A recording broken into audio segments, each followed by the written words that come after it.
ज्योति अपनी सच्चाई प्रकट होने दे। अपनी ज्योति अपनी सच्चाई प्रकट होने दे। परमेश्वर के रहस्य बाटिए भाई भक्त सिंह के द्वारा अक्टूबर 18। ईश्वरीय चाल चलन के रहस्य। क्या प्रभु के लिए कुछ भी असंभव है? उत्पत्ति 18 का 14 पद। जब हम इन दर्शनों का एक साथ अध्ययन करते हैं तो हमें बहुत मदद मिलती है, अर्थात परमेश्वर के अब्राहम को दिए गए दर्शन और प्रभु को उसके शिष्यों को दिए गए दर्शन। उत्पत्ति 17 में प्रभु ने कहा, मैं सर्वशक्तिशाली परमेश्वर हूँ।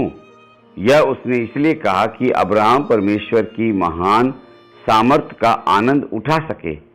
मैं सर्वशक्तिशाली परमेश्वर हूँ, मेरे लिए कुछ भी असंभव नहीं है। परमेश्वर के लिए कुछ भी असंभव नहीं है, वह कुछ भी कर सकता है।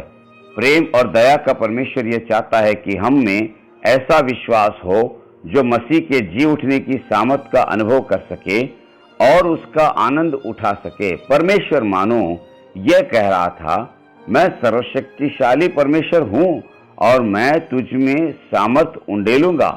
अब्राहम ज्यादा से ज्यादा एक पुत्र मांग रहा था, लेकिन प्रभु ने उससे कहा, मैं तुझ में बहुत फलवंत करूंगा, तुझ में से जातियां उत्पन्न करूंगा और तुझ में से राजा निकलेंगे। इस अनुभव के अलावा अब्राहम और किसी भी तरह यह नहीं जान सकता था कि उसके लिए परमेश्वर के मन में क्या है। इसी तरह हमारी पीड़ाओं में भी हम ये नहीं जान पाएंगे कि हमारे लिए परमेश्वर के मन में क्या है और वह हमें क्या देना चाहता है। हम सिर्फ विश्वास द्वारा ही अपनी आशीषों को हासिल कर सकते हैं। शैतान बार बार हमारे विश्वास को कमजोर करना चाहता है। परमेश्वर पर भरोसा रखने की बजाय हम मनुष्यों से ही सब बातों की अपेक्षा रखते हैं और यही वजह है कि हम परमेश्वर के सेवकों को हर जगह पीड़ा में पाते हैं।